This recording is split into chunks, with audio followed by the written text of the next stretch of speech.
Salut les gars, j'espère que vous allez bien. On se retrouve aujourd'hui dans une nouvelle vidéo un peu plus chill que d'habitude.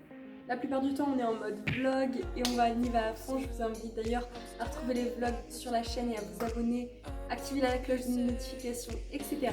Alors aujourd'hui on se retrouve pour parler d'un sujet un peu moins rigolo que d'habitude, la surconsommation. Ça me tenait vraiment à cœur d'en parler parce que déjà je pense qu'on n'en parle pas assez. On est dans une société où les gens autour de nous poussent à consommer. On est entouré de marques, de marketing, d'influenceurs qui mettent en avant un certain nombre de produits. Et quand je parle d'un certain nombre de produits, j'entends un très grand nombre de produits. Et je pense que ça, c'est quelque chose qu'on ne peut pas leur en vouloir. Ça fait partie de leur métier, ça fait partie du monde en général. On a besoin de ces influenceurs qui nous proposent un panel de produits pour notre consommation. Une fois qu'on en est là, c'est à nous-mêmes, à nous raisonner, à faire un travail sur nous-mêmes pour nous dire ça j'en ai besoin, ça j'en ai pas besoin, ça je veux tester, ça je ne veux pas tester, et ça me sera utile et ça ne me le sera pas.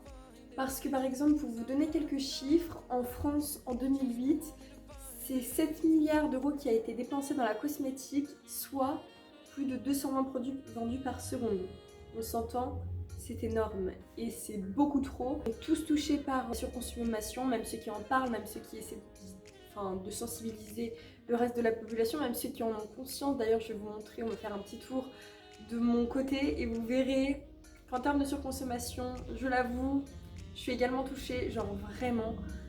Et d'ailleurs ça me sort un peu par les yeux de savoir tous les produits que j'ai parce qu'il y a un certain moment où je réalisais pas et forcément j'avais énormément d'envie. J'avais pas encore pris conscience que j'allais pas pouvoir tout utiliser dans toute ma vie. Je vous avoue que je parle surtout de la surconsommation cosmétique. La surconsommation alimentaire, etc. c'est encore autre chose, même si c'est facilement relié et reliable. Mais du coup là on se penche surtout sur le sujet de la surconsommation cosmétique et venez avec moi, je vous emmène vous montrer un peu ce qu'il y a entre dans le placard. Donc voici mon premier tiroir. On s'entend, je ne suis pas une sananas ou quoi que ce soit parce que j'ai déjà arrêté ma consommation bien assez tôt avant que j'en devienne une. Et déjà je vous laisse voir que toute cette quantité de poudre, je pense que pour une personne, ça ne sert à rien. Donc la prochaine étape, ça va être de donner. Je vais vous donner les solutions dans la suite de la vidéo. Ne vous inquiétez pas pour éviter de surconsommer. Ici, on a tout ce qui est produit teint, donc bronzer, j'en ai 1, 2, 3.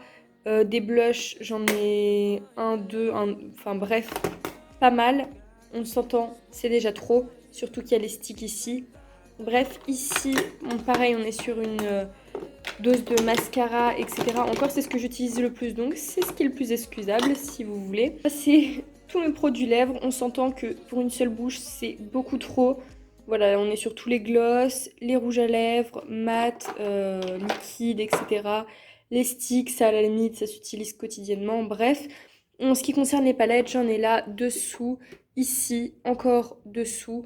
Bref, on s'entend, c'est beaucoup trop pour de simples petites paupières et de simples petites lèvres. Donc maintenant, on va passer aux solutions pour essayer de pallier à la surconsommation. Bon, j'ai ma petite liste juste ici. Je vais vous trouver les meilleures solutions, enfin plutôt vous les citer. Ne jamais jeter, c'est le mot d'ordre. Alors pourtant, vous allez me dire, attends, tu nous dis que on a beaucoup trop de produits, donc il ne faut pas entasser. Mais d'un autre côté, il ne faut pas jeter, ce qui fait qu'on est obligé de les entasser. Non, il faut d'abord identifier votre type de peau, identifier vos besoins et identifier ce qui correspond et ce qui répond à vos besoins dans les produits que vous avez. Évidemment, encore une fois, il va y avoir des produits qui vont correspondre à vos besoins, mais peut-être que vous en aurez trop. Et à ce moment-là, il va falloir trier parmi ces produits qui tous correspondent à vos besoins, ceux qui vous tentent le plus de tester. Voilà. Pour votre plaisir personnel également de tester des produits, je comprends totalement, je suis dans le même cas. J'adore tester ça. Une fois que vous avez fait votre petit tas, ce que vous gardez et ce que vous mettez de côté, ce que vous mettez de côté ne part pas à la poubelle, mais part à une autre personne. Et donc, c'est le moment de partager, de donner à votre famille, à vos amis, à des associations. Bref, il y a plein de moyens de partager vos produits. Donc la première solution, c'était déjà de ne pas jeter. La deuxième, comme je voulais, qui va un peu avec la première, c'est d'identifier vos besoins. Si vous savez ce dont vous avez besoin, vous n'allez pas acheter inutilement et finalement avoir des produits qui vont rester au fond des tiroirs. Non, parce que tout ce que vous achetez, vous en avez besoin, et vu que vous achetez de manière sensée, eh bien vous allez tout utiliser. Et finalement, une autre petite astuce que je peux ajouter au point précédent, c'est d'utiliser des produits 2 en 1. Premièrement, ça se termine plus rapidement, forcément, vous l'utilisez 2 fois plus vite pour 2 fois plus de choses. Ça évitera de jeter justement pour cause de date de péremption qui arrive forcément à un moment donné. Et ça fera également du bien à votre appartement. Vous aurez plus de place. Au lieu d'avoir 2 produits, vous en avez un seul. Et qui dit gain de place dit une organisation plus...